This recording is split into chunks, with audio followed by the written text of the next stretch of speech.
right, we've just done a full self-driving version 12.5.1.3 review, which you can check out, on the channel Clean Technica for an update on how that's going. But basically, the short of it is that we drove for about half an hour in various, I would say, some challenging conditions, and there was absolutely no need for you to do anything, and I felt like a passenger in a perfectly chauffeured car for royalty. So I think it's just going to be exciting to see how much this can scale, it's got to be like that for, like, I don't know, 1 million miles or something to be robotaxi approved. I don't know whatever that's going to take, but it's truly impressive what it's at. But we wanted to also discuss some recent news, especially get David's take, because I've written about this stuff. So we're going to talk about Tesla demand in different regions and Chinese EVs. So starting with the U.S., we've seen sales drop, particularly in China. In California. They dropped a lot in California this year over year. Still, Tesla was the number 2 auto brand in California. So even after the drop, the like 20+% drop in sales, is still the number 2 brand behind Toyota. Still got the top selling model, the Model Y. But yeah, there's a question, like, where does Tesla demand go from here? Is that at a peak that it slides down? Is it at a plateau where it's going to climb another hill? Is it just going to be around this level for a few years? What's your take on the U.S. demand for Tesla vehicles? Yeah, I think we're at a really dynamic junction. Let's just also step back, because people watching might not know. So David worked at Tesla from 2012 2019, opened this region for Tesla, Southwest Florida, this area. And so you have experience as a Tesla salesperson, anecdotally from seeing the rise of Teslas in this region, and then from following it as close as anybody. So just want to give that. I just realized people might not know who's talking right now. Sure. So let's go. Yeah, we're at a really dynamic time. Like, for this, and this is kind of empirical data, evidence, kind of experiential. Like, for example, at my gym, everybody who had a Model 3 has gotten the Highland Model 3, or the new Model 3. So the new purchases seem to be from previous Model 3 owners that are upgrading. But also, and then there's one person who probably wouldn't have got a Model 3, except, I think, and this is where things get complicated, Elon's, and people are like, no, this doesn't affect sales. But a person at my gym who I know is right-leaning, got a Tesla and really loves Elon now. At the same time, last night I counted, and I wish this wasn't true. I wish it wasn't true, because I think it's such a distraction, his kind of political leanings. Right. I counted, Zach. I don't want to know. 12 people that I know personally that either had a Tesla and then intentionally did not buy another Tesla, or definitely wanted an electric car but intentionally did not get a Tesla. So that is 12 sales just from me that I know lost because of that affiliation. And I hate that that's the case, and people will be like, it's not affecting sales. Really? Because 12 sales versus 0 sales. Yeah. Because of that. And they like, I want a Tesla so bad. I want a Tesla, but I just can't. Of course I disagree with that. And I try to make the case that that's kind of a non sequitur in a lot of ways, but it doesn't matter. Yeah, well, I thought you were going to say you counted some number of tweets of Elon's about political issues. That's what I thought you were going to say. Oh God, no, I don't have time for that. No. I mean, I think this is. I'm surprised by the number 12, because I don't think I know 12 people. But I'm a very popular person. No. So. I know people in real life, and we have a lot of reports from readers of that situation where they had a Tesla and they won't get another one, or they got rid of it and won't get another one, or people who wanted to get one and decided they're not going to get one for these reasons. And I think that's why I brought up California too, because California has been the dominant market for Tesla forever, and obviously California is more left-leaning, and you're gonna lose sales. Yeah, people get so people make political. ideological decisions. And I mean, the thing is, Elon has always been the face of Tesla. So it's because he was so much the face of Tesla. I argued for years, this is critical to... People are much more drawn to a face or a person than a thing. And if you have an influential figure that pulls people in, it's very good marketing. Yeah. So he's That's been why they a have very spokespeople. effective marketer of Tesla as the face of Tesla. That's But why then- they have athletes promote goods. Yeah, 'cause people exactly. are like, I want to be associated with that person. Subway, Steph Curry. Yeah. But then that comes around and bites you when you start getting very controversial and very political. And so I mean, it's very...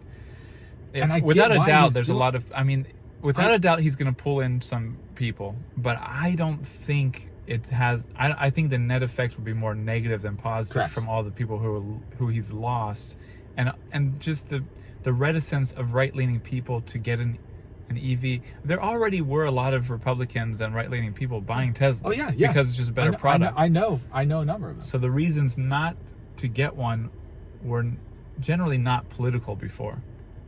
Well, that's the They thing, were and more- that's how we had to sell them in Florida. I learned very quickly you can't say save the planet or climate change or kick gas or something.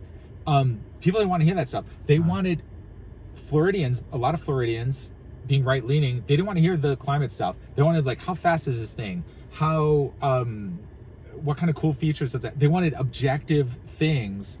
And like I said, when I would have to let the customer set the pace for their ideology and their value system, I couldn't bring it up. And I think there was always a case of people didn't know what Elon was, and I don't think he just wasn't very involved. And so I think it was a case of if you were a libertarian, you assumed he was more libertarian. Oh, yeah, he's If kind you of were more- androgynous in that way. Yeah. So you could just ambiguous. implant whatever political ideology you preferred on him and Correct. assume he's that. Or at the least, it just wasn't. It just didn't matter because he wasn't talking about this stuff. Correct. It's like Jay Leno. Like, no one cared. Yeah. He's Jay Leno. Yeah. He's kind of apolitical, But now, I mean, I genuinely think it's going to hurt sales a lot. Continue to hurt sales a lot in California, and perhaps more broadly. But then at the same time, I look around at all the people who get Teslas now, who are new to getting Teslas, and in my estimate, these people are not as, when they're buying a car, they're not as deep into the company or where it came from or why. It just became, oh, that's a cool new car with cool qualities and features. And I think most of the new Tesla buyers are sort of in that camp where they're not paying attention to his politics.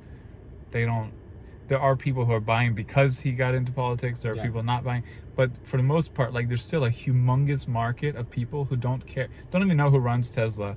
And they're just like, oh yeah, my friend has that, and it's a really cool car. Because we take it for granted because we live and breathe this stuff. Yeah. But yeah, there are people that really don't. Most people. Yeah. I think we take it for granted. Yeah. I think most people, if you ask most people coming out of Target, who's the head of Tesla? I'm curious. I'll do this one day. One day I'm going to do this in this poll and find out what percentage of people there know. And even if they know that, then ask, have you seen his tweets lately? They'd be like, no, I don't. I'm not on Twitter. Like this is going to be the norm, I would say.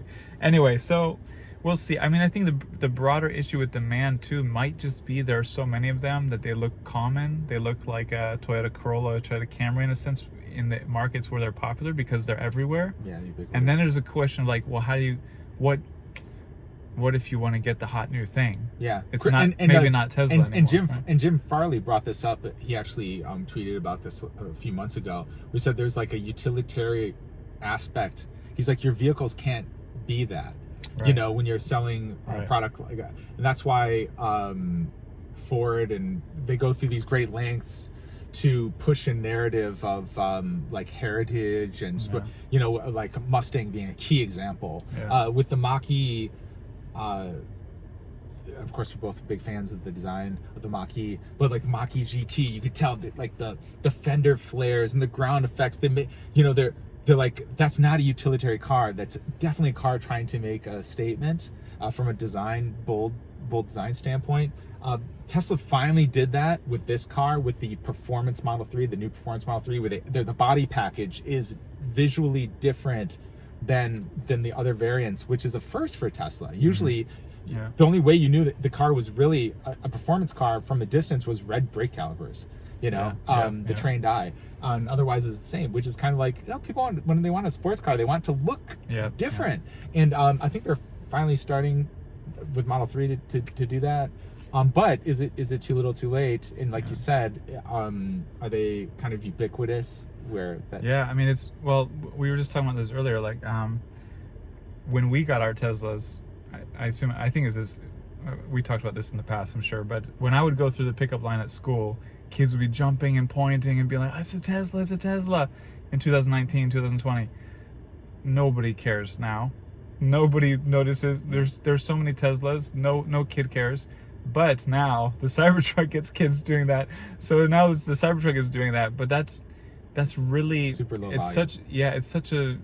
It's such a niche case. It's so much of a departure aesthetically from other cars that it's I struggle to see it becoming mass market.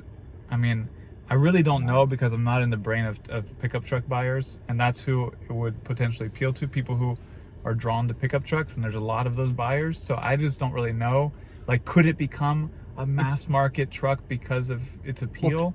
Well, currently it's a flex. I mean, that's what it is. And that was my conundrum with getting Cybertruck.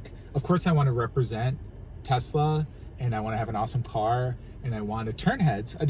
I want people to look and say, that is an awesome car. Because I do believe the car you drive is like the clothes you wear. It says something about you. The Cybertruck, in the current climate, it's a flex. It's like, I could spend $100,000 on this crazy looking vehicle that may or may not make sense for my lifestyle, and that's what it is. Like, that's what it's telling people, and no matter whether that's what you want to say or not, you know. I feel like that model is the model that is going to be the hyper politicized one too. Like, that's the one, if you're drawn to Elon's right wing tweets, you'd be like, I'm going to get a Cybertruck and show it, you know, and fly my "Don't Tread on Me" flag or whatever. Sure.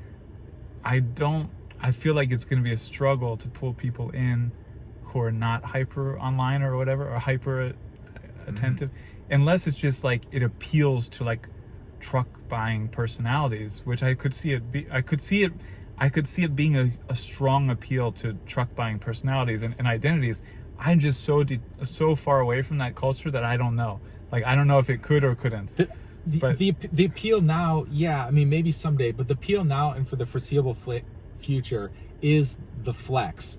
Like, NBA, like Hummer, like like the NBA players that drive it, like Shaq just ordered his second Cybertruck. I don't know if you saw the video. He's like, I gotta have one at this house and one at this house. So he calls his assistant. His assistant orders him another one. That was kind of a viral video going out. But Shaq is not your normal person. Well, that's what I mean. But but Shaq is also not a pickup truck buyer. Right. He's Shaquille O'Neal, and he wants one. He has to fit in the thing, so that's he probably has to be inherently big. But then you have these other NBA stars and hip hop stars driving it, and they're not driving it because they're looking for a good truck. They're driving it to flex. They're driving it like, look what I have. I have this crazy thing that not a lot of people have. How long that will have legs for? So it's an interesting time, because it's kind of running on that novelty. It's using novelty as a currency. And how long does that currency run? You know? Right. And that worked for Tesla to grow enormous demand for the Model 3 and Model Y before they were produced. You know, among all the people who wish they could get one, but they couldn't get a Model S or Model X.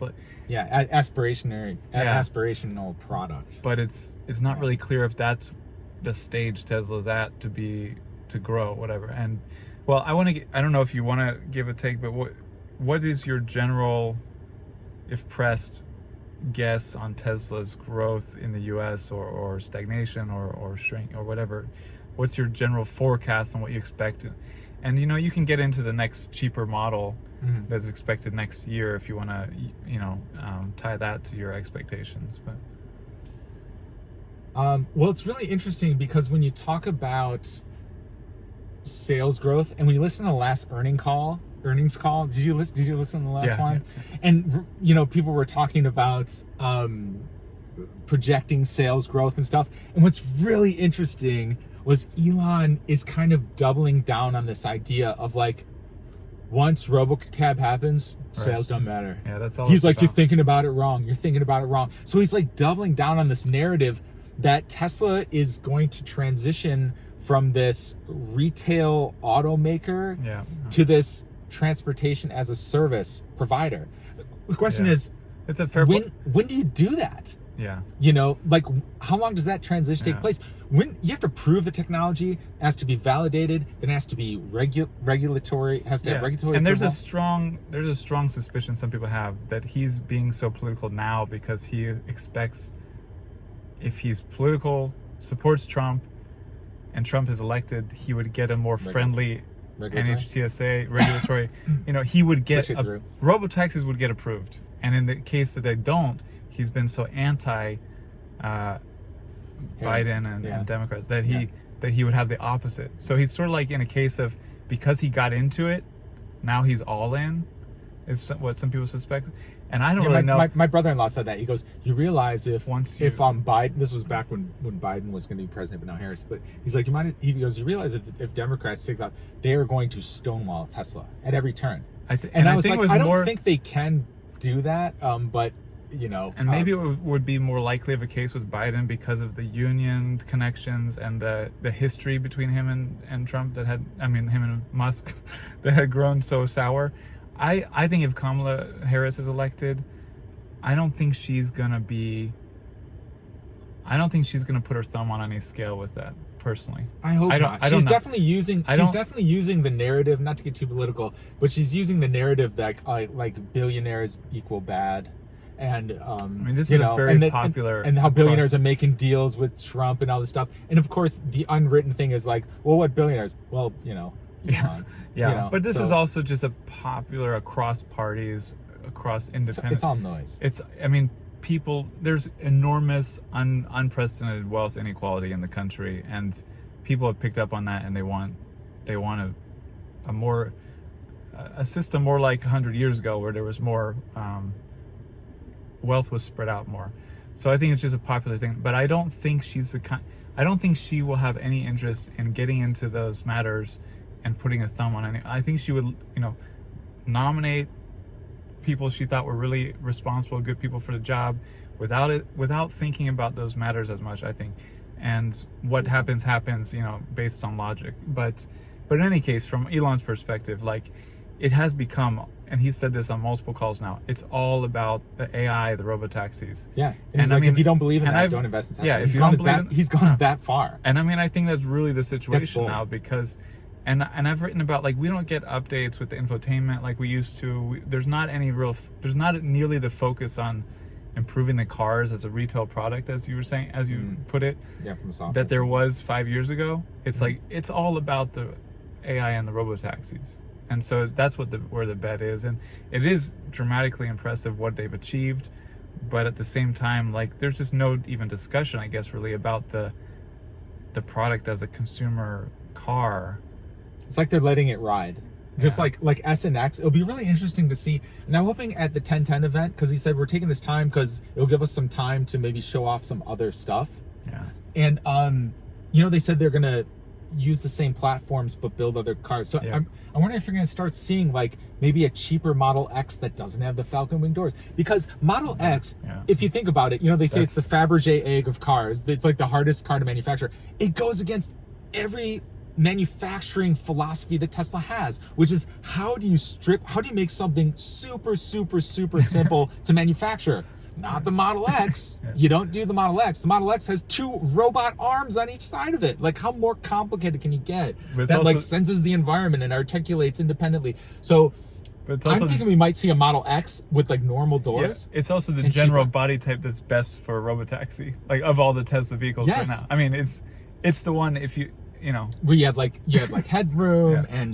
and luggage, and so I'd love to see a Model X, something on the Model X platform that's like cheaper, but you keep the 100 kilowatt hour pack, so you get maybe optimized for efficiency, so you're getting like 400 miles of range, and cheaper, because that's another thing we're missing is like and we're seeing from China, and we're seeing Hyundai just announced, they haven't officially unveiled it, but they're saying there will be a 3-row SUV with 400 plus miles of range. So we're like, well, okay.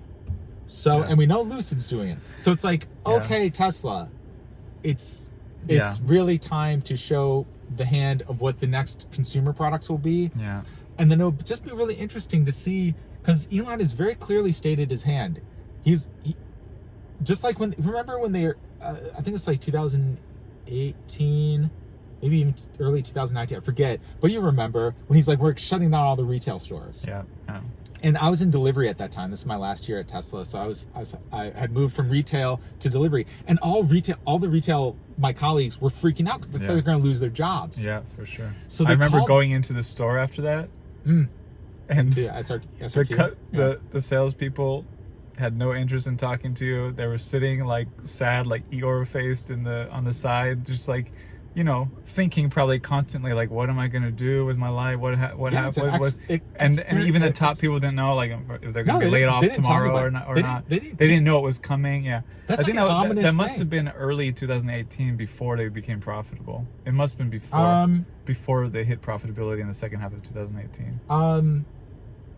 I feel like I started with delivery. I started with delivery team in fall of 18. And we were in the new Florida center. So this would have been, I'm doing some math, it would probably be beginning of 19. Oh, so this was after. So yeah, that's my because I remember being in the office. Remember, at Florida, that was the one drop, was Q1 of 2019 drop in sales, because 2018 went through the roof relative to the past, became profitable. Fourth quarter was even better. And then first quarter was a drop because of the loss of the decline of the tax credit. Because I don't think Tesla lost. I think Q1 of any year is terrible. I think it got cut in half at that point or something. Yeah. And there was the rush. So because there was the rush to buy Teslas before the end of the year, there was a drop in Q1. One of the only drops quarter to quarter for years from Tesla. So then I think probably to deal with the finances, there was that sudden like, oh, we're going to close stores. Yeah, well, and tons of people from the retail they're just looking for some, like, why is this happening and what do you think? So they called me, and I'm at the delivery center in Tampa, and my explanation was, I think we're starting to see the transition from Tesla from being a retailer to a transportation as a service. Yeah. Now this could even be like, you pay a month. It's kind of like a sort of like a lease where you order it online. And you just pay a monthly subscription, and then you just kind of have a car that you can just have, and then you can have an SUV someday, you can have a car someday, but you don't own a car, you're not leasing the car. It's just it's kind of like Zipcar, where you just have a car when you need it, however long you need it, and you pay this flat rate every month. Europe even has this model in some places. So I said, I think we're seeing a transition from traditional auto retail to transportation as a service. And then I'd use the analogy, do you go to a Netflix store? Do you go to a Spotify store? You don't. So why would you?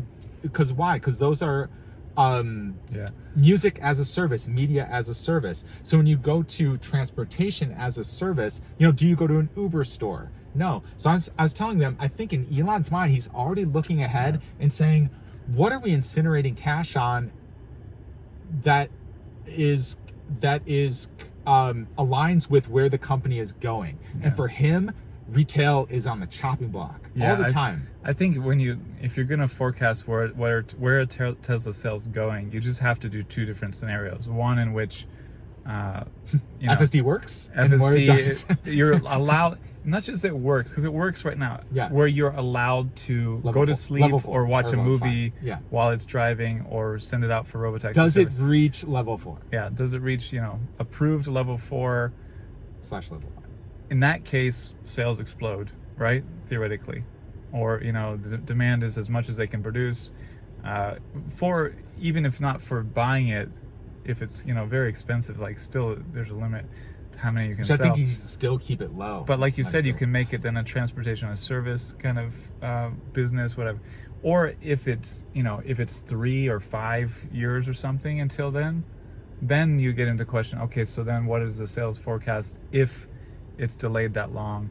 And then you have the case of like, are sales going to decline because of these matters we've discussed? Are they going to increase significantly as Cybertruck production ramps up, as the cheap model comes, Model C or whatever it would be called?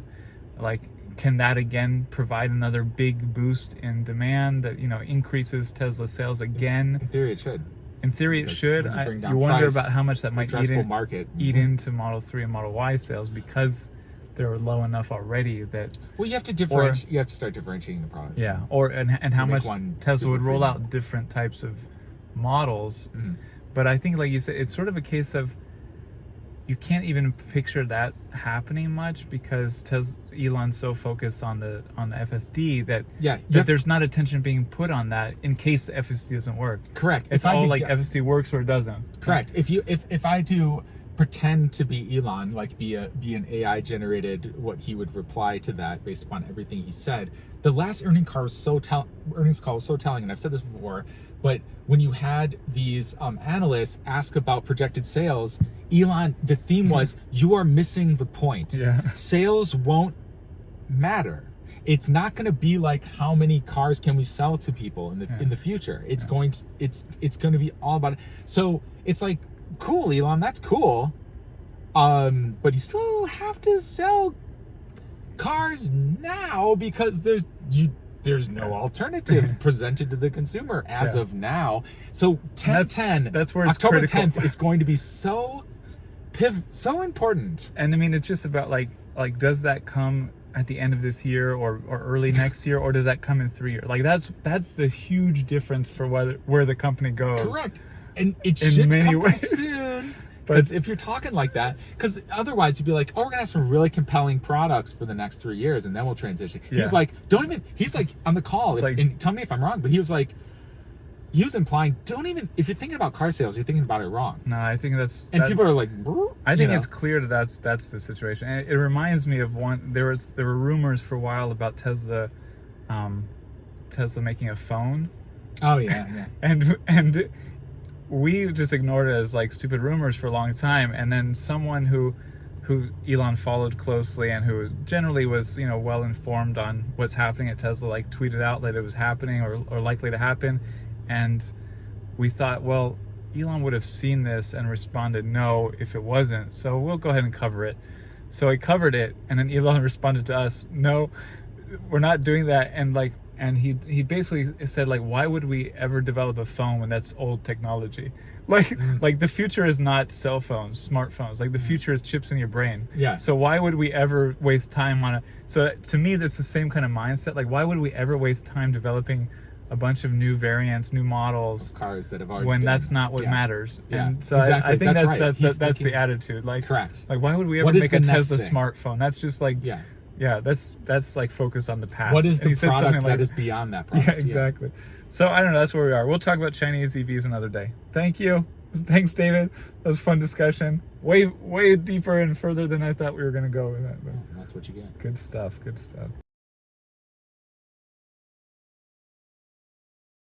Hi, my name is Scott Cooney.